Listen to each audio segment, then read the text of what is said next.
O milagre que mudou a vida de Pedro, da escuridão à luz na Igreja Universal. Pedro sempre foi um homem trabalhador. Aos 38 anos, ele sustentava a família como motorista de aplicativo em São Paulo, mas nos últimos 2 anos, sua vida tinha virado um pesadelo. As crises de epilepsia generalizada começaram sem aviso, convulsões violentas que o deixavam inconsciente, espuma na boca, o corpo contorcido em espasmos incontroláveis. Os médicos receitaram remédios caros, mas as crises só pioravam. Em um dos episódios, ele caiu da escada e fraturou o braço. A esposa, Maria, vivia apavorada. Se ele tiver uma crise dirigindo, pode matar alguém ou morrer, chorava ela às escondidas. O pior veio quando Pedro perdeu o emprego. As empresas de transporte não queriam assumir o risco de um motorista com epilepsia não controlada. As contas se acumularam, e a vergonha de pedir ajuda o afundou em depressão. Deus não se importa comigo, pensava, enquanto via a filha de 8 anos, Sofia, olhá-lo com medo toda vez que uma crise se aproximava. Foi numa tarde de quarta-feira, quando Maria ouviu no rádio um testemunho de uma mulher que havia sido curada de um tumor no cérebro na Igreja Universal do Reino de Deus. O locutor falava sobre a corrente de libertação que aconteceria naquela noite. Maria, que nunca tinha ido a uma igreja evangélica, sentiu algo dentro dela dizer: leve o Pedro lá. Ela não hesitou. Pegou as últimas economias, comprou uma passagem de ônibus e, com lágrimas nos olhos, convenceu o marido: vamos só uma vez. Se não der certo, nunca mais falamos nisso. Pedro entrou na Igreja Universal da Avenida Lins de Vasconcelos com ceticismo. O lugar estava lotado, o coro cantava com força, e o pastor no altar falava sobre fé como uma chave para milagres. Deus não é um Deus de derrota, é um Deus de vitória, gritava o homem, enquanto pessoas levantavam as mãos em oração. Pedro cruzou os braços, incrédulo. Isso é para quem acredita em contos de fada, pensou. Mas quando o pastor anunciou a fogueira santa de Israel, a um momento de oração intensa com imposição de mãos, algo mudou. Uma mulher ao lado de Pedro começou a chorar: pastor, meu filho está nas drogas. Outro homem gritava: eu preciso de um emprego, Senhor. A energia no ar era tão forte que Pedro sentiu o coração acelerar. Quando o pastor passou por ele e perguntou: irmão, qual é a sua luta? As palavras saíram sem controle: eu tenho epilepsia. Os médicos não conseguem me curar. Minha família está se afundando. O pastor olhou nos seus olhos, colocou a mão em sua cabeça e orou com autoridade: em nome de Jesus, eu quebro essa maldição sobre a sua vida. Saia, espírito de doença, pelo poder do sangue de Cristo. Pedro sentiu um calor estranho percorrer o corpo. As pessoas ao redor começaram a clamar: glória a Deus! É a unção. Maria, ao seu lado, chorava sem parar. Naquela noite, o pastor convidou todos a participarem da campanha dos 7 dias de jejum e oração. Quem quiser ver o milagre, tem que buscar com fé, disse. Pedro, ainda desconfiado, aceitou o desafio.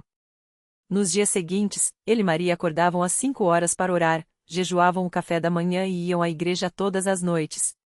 No terceiro dia, Pedro deu seu primeiro dízimo, os últimos R$ 200 que tinha. Se Deus é fiel, Ele vai me abençoar, murmurou, mesmo com medo. No sábado, durante a vigília do fogo santo, algo sobrenatural aconteceu. Enquanto o pastor ungido com óleo santificado orava pela congregação, Pedro sentiu uma pressão na cabeça, como se algo estivesse saindo dele.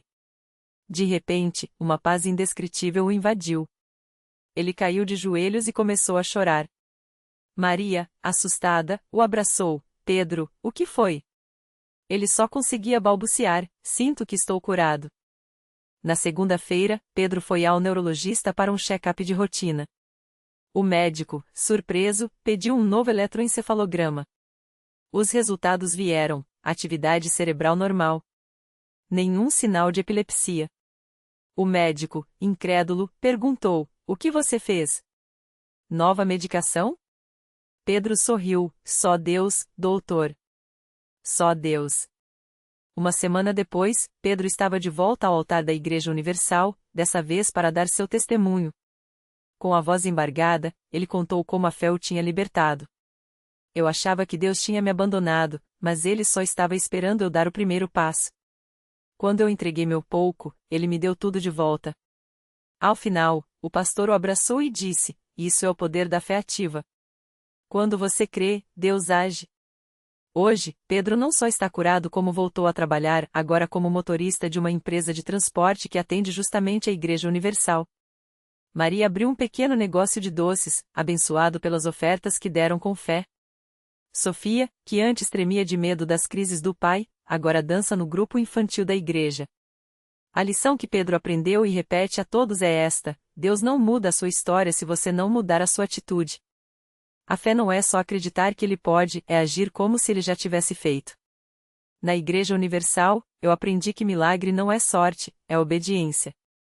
Quando você faz a sua parte, Deus faz a dele. E ele sempre faz melhor. E toda vez que Pedro passa pela porta da igreja, ele toca o ombro e murmura: "Aqui, eu nasci de novo." A vida de Pedro e sua família mudou tanto que até os vizinhos começaram a notar. A dona Marli, que morava no apartamento ao lado e sempre reclamava do barulho das crises de Pedro, um dia bateu na porta com um bolo de fubá nas mãos. "Não sei o que aconteceu com vocês, mas esse lugar agora parece até um pedaço do céu", ela disse, envergonhada, enquanto Maria a convidava para entrar. "Antes, eu só ouvia gritos e choro. Agora, só ouço risadas e música." Pedro, que estava lendo a Bíblia na sala, levantou os olhos e sorriu. "É a obra de Deus, Dona Marli. Se a senhora quiser, pode vir conosco no culto hoje. Lá, a senhora vai ver que não tem magia, tem poder." A mulher, que nunca tinha pisado numa igreja, acabou indo e nunca mais saiu. Hoje, ela faz parte do grupo de oração das senhoras e sempre conta que foi o bolo de fubá que Deus usou para trazê-la até ali. Mas o maior testemunho de Pedro ainda estava por vir. Um dia, enquanto fazia uma entrega para a igreja, ele conheceu o seu João, um senhor de 72 anos que arrastava uma perna há mais de 20 anos depois de um acidente. O homem, amargurado, disse que já tinha desistido de qualquer esperança. Pedro, então, parou o caminhão, olhou nos olhos dele e falou firme: "Seu João, eu já estive no lugar do Senhor. Mas Deus não desistiu de mim, e não desistiu do Senhor também. Vamos na igreja hoje? Lá, o Senhor vai ver que não é a perna que está doente, é a falta de fé." Relutante, seu João aceitou. Naquele mesmo culto, quando o pastor fez o apelo, Pedro foi até a frente, seguiu as orientações e orou pelo homem com a mesma fé que um dia alguém teve por ele. Não foi instantâneo. Não foi como nos filmes.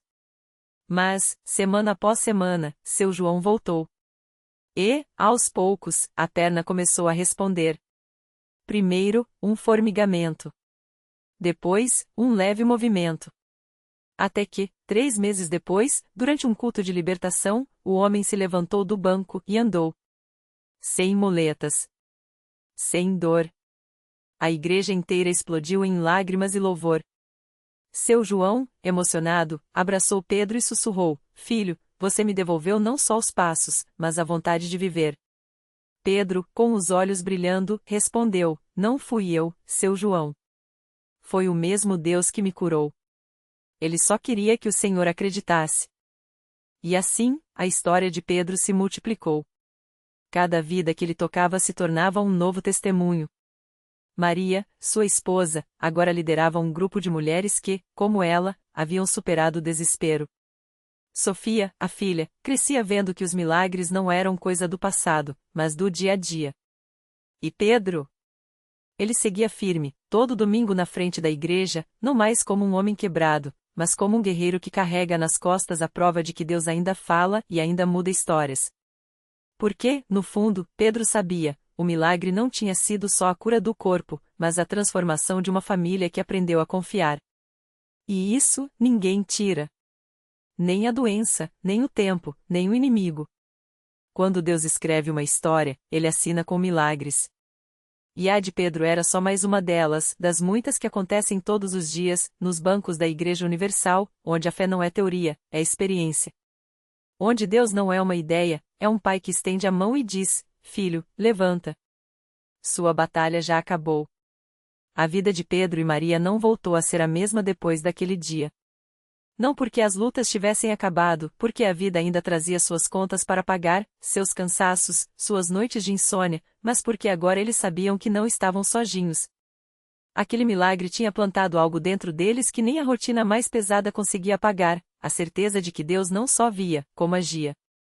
Sofia, que antes era uma menina quieta, tímida, começou a mudar também. Via os pais orando juntos antes de dormir, ouvia as histórias que Pedro contava na igreja sobre como Deus o tinha levantado da cama de hospital quando os médicos já não tinham mais esperança. Aos poucos, ela entrou num grupo de jovens da CCB e, numa quarta-feira de poder, foi batizada com o Espírito Santo.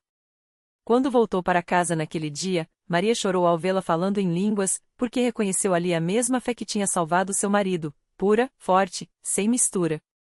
Pedro, por sua vez, não se contentou em só receber. Ele queria dar de volta. Começou a visitar outros enfermos no hospital onde tinha estado, levando não só palavras de fé, mas o próprio testemunho vivo. Se Deus fez por mim, Ele faz por você também, dizia, segurando a mão de quem já não tinha forças para acreditar. E não eram poucas as vezes em que, semanas depois, ele via aquelas mesmas pessoas de pé, sorrindo, contando suas próprias histórias de vitória nos cultos. Um domingo, durante o culto da família, o pastor chamou Pedro à frente.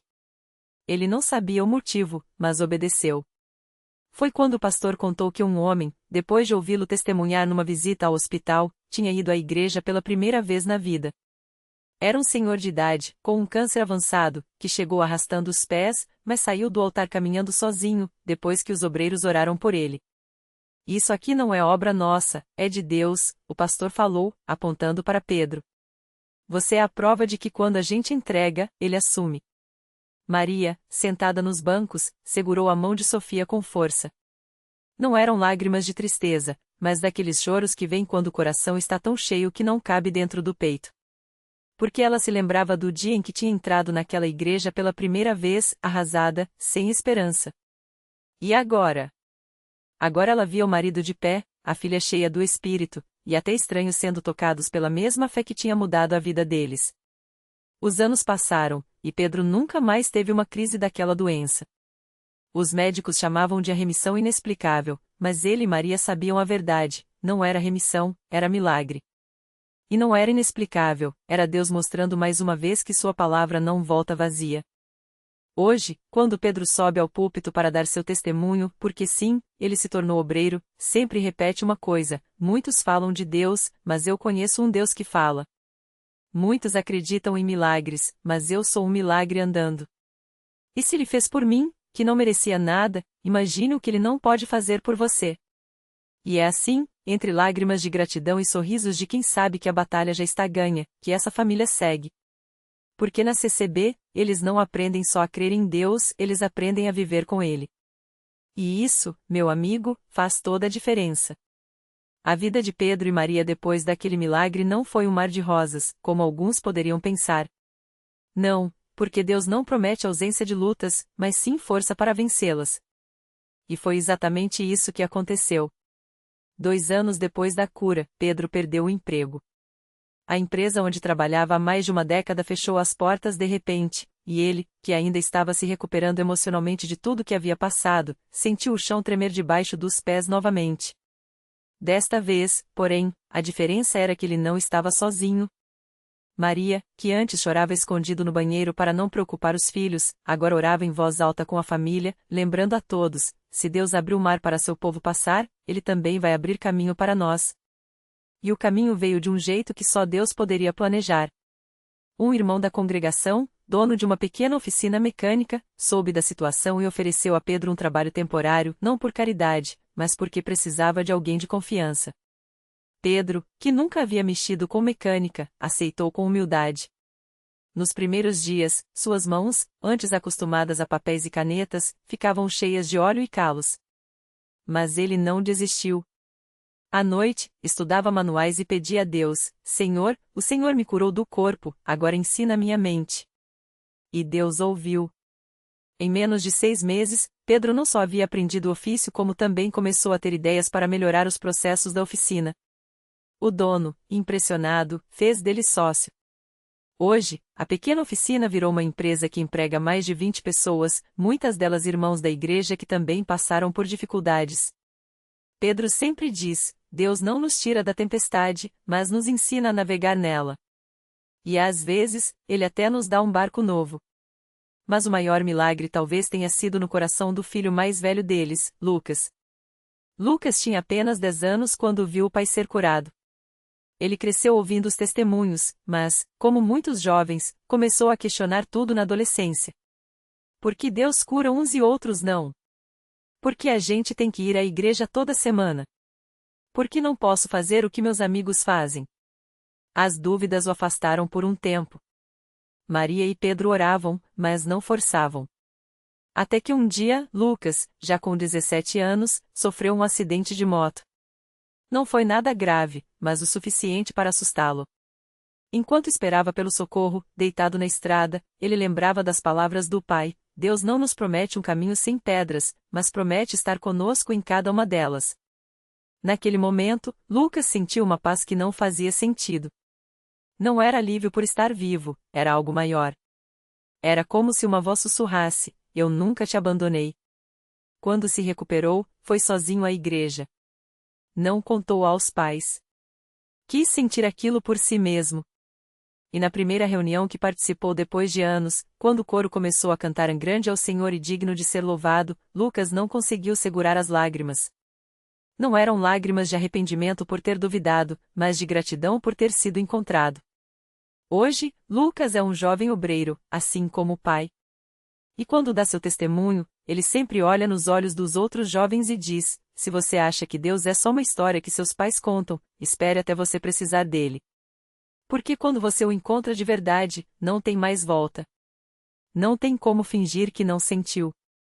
A família de Pedro e Maria poderia ter desistido muitas vezes.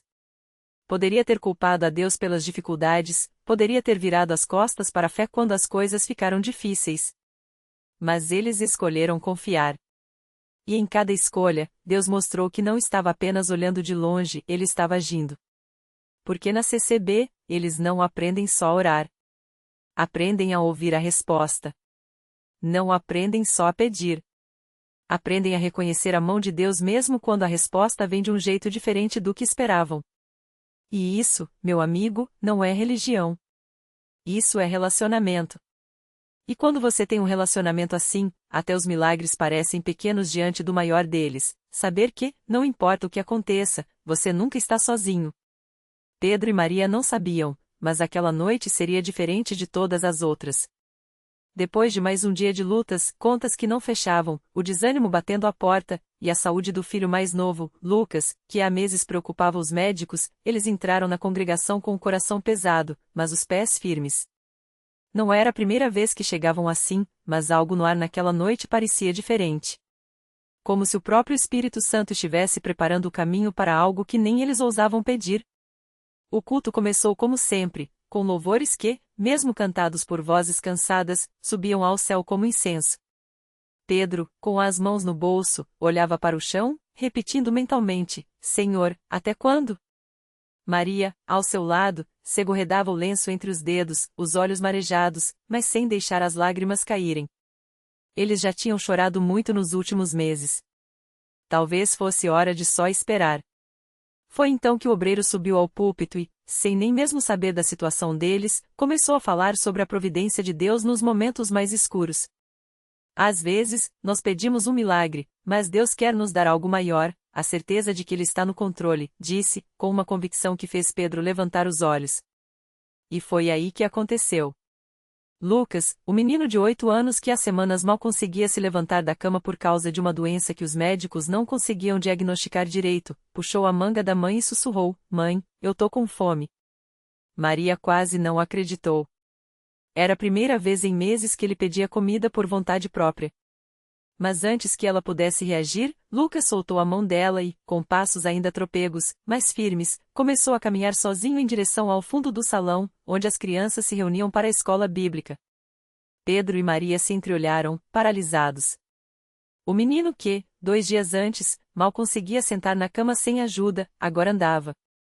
Não era um passo vacilante de quem está se recuperando, era a marcha decidida de uma criança que havia recebido forças novas. Maria levou a mão à boca, os olhos cheios d'água. Pedro, com as pernas tremendo, seguiu o filho com o olhar, até que uma risada abafada escapou de seu peito. Era uma risada de alívio, de gratidão, de quem testemunha algo que só Deus poderia fazer. Mas o milagre não parou por aí. Enquanto o culto seguia, um irmão que eles mal conheciam, um homem simples, que trabalhava como pedreiro e sempre chegava cedo para ajudar a arrumar as cadeiras, se aproximou deles. Com um envelope amassado na mão, ele olhou nos olhos de Pedro e disse: Irmão, o Senhor me mandou te dar isso. Dentro do envelope, não havia um bilhete, nem uma explicação. Só dinheiro. Dinheiro suficiente para quitar as contas atrasadas, comprar os remédios que Lucas ainda precisava e ainda sobrar para o aluguel do mês seguinte. Pedro quis recusar. Não, irmão, a gente não pode aceitar. Mas o homem apenas sorriu e colocou o envelope em suas mãos. Não é meu, irmão. É de Deus. Ele me falou que hoje era o dia de vocês receberem. E eu obedeço. E antes que Pedro pudesse dizer mais alguma coisa, o homem já estava voltando para o seu lugar, como se aquilo fosse a coisa mais natural do mundo. Naquela noite, no caminho para casa, o carro parecia flutuar. Lucas, no banco de trás, cantarolava uma música que tinha aprendido na escola bíblica, enquanto Maria, ao lado de Pedro, não parava de agradecer a Deus em voz baixa. Pedro dirigia em silêncio, mas seu coração gritava. Ele lembrava de cada palavra dura que tinha dito a Deus nos últimos meses, de cada vez que duvidou, que questionou.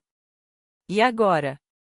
Agora só conseguia sentir vergonha de sua própria falta de fé e uma gratidão tão grande que doía. Chegando em casa, antes mesmo de entrarem, Pedro parou no portão e olhou para o céu. Não havia estrelas, só nuvens pesadas, como se o tempo estivesse prestes a virar. Mas ele não se importava. Desculpa, Senhor, murmurou, com a voz embargada. Eu não deveria ter duvidado. Maria segurou sua mão, e juntos, eles entraram em casa não como uma família derrotada, mas como testemunhas de que Deus não só ouve, como age. Nos dias que seguiram, a história deles se espalhou pela congregação. Não porque eles contaram, Pedro e Maria eram pessoas discretas, que preferiam guardar suas bênçãos no coração, mas porque o milagre era impossível de esconder. Lucas, que os médicos tinham dito que poderia ter sequelas pelo resto da vida, estava correndo, brincando, comendo como qualquer criança saudável. As contas estavam pagas. E, mais do que tudo, havia uma paz naqueles corações que nenhum dinheiro do mundo poderia comprar. Hoje, anos depois, quando alguém pergunta como eles conseguiram passar por tudo aquilo, Pedro sorri e responde: Não fomos nós. Foi Deus. E Ele não nos salvou só da crise. Ele nos salvou da dúvida. Porque quando você vê a mão de Deus mexendo na sua vida, você nunca mais é o mesmo. E é assim na CCB. Não é um lugar onde as pessoas vão só para ouvir sermões. É um lugar onde Deus encontra quem precisa dele, às vezes de maneiras que a gente nem imagina. Porque milagre não é só curar uma doença ou resolver um problema. Milagre é Deus mostrar que, mesmo quando a gente não enxerga a saída, Ele já está preparando a vitória. E essa vitória, meu amigo, não é só para Pedro, Maria e Lucas. É para você também. Basta confiar. O milagre que não acabou. Aquela noite, quando Pedro abriu a porta do pequeno apartamento, o cheiro de pão fresco se misturava ao som das risadas de Lucas, que, aos 7 anos, finalmente havia superado a doença que os assombrava. Maria, com os olhos brilhantes, segurou a mão do marido e apontou para a mesa. Sobre ela, além do jantar simples, estava um envelope com o nome da clínica, quitado. Não havia explicação humana para aquele dinheiro ter aparecido, vindo de mãos anônimas na igreja. Mas eles sabiam. O milagre não foi apenas o dinheiro, nem a cura de Lucas, nem mesmo o emprego que Pedro conseguiu dias depois, quando tudo parecia perdido. O verdadeiro milagre foi verem com os próprios olhos que Deus não abandona. Que, quando a fé parece frágil como um fio de linha, Ele tece com ela uma rede forte o suficiente para sustentar sonhos. Hoje, Pedro e Maria servem na CCB, não como heróis de uma história, mas como testemunhas de uma verdade. Deus não muda circunstâncias só para nos dar conforto, Ele as transforma para nos dar Ele mesmo. Porque o maior milagre não é o que recebemos, mas quem nos encontra no caminho. E você? Talvez esteja olhando para as contas, para o diagnóstico, para a solidão, e pensando, não tem jeito. Mas se Deus pudesse usar um envelope sem remetente, uma palavra no culto, ou até um silêncio que de repente se enche de paz, o que Ele não poderia fazer na sua vida? Milagre não é só o que Deus faz. É o que Ele revela, que você nunca esteve sozinho. E a vitória? Ela começa quando você para de perguntar como, e passa a confiar em quem. Porque a mão que moveu a história de Pedro, Maria e Lucas, é a mesma que segura a sua.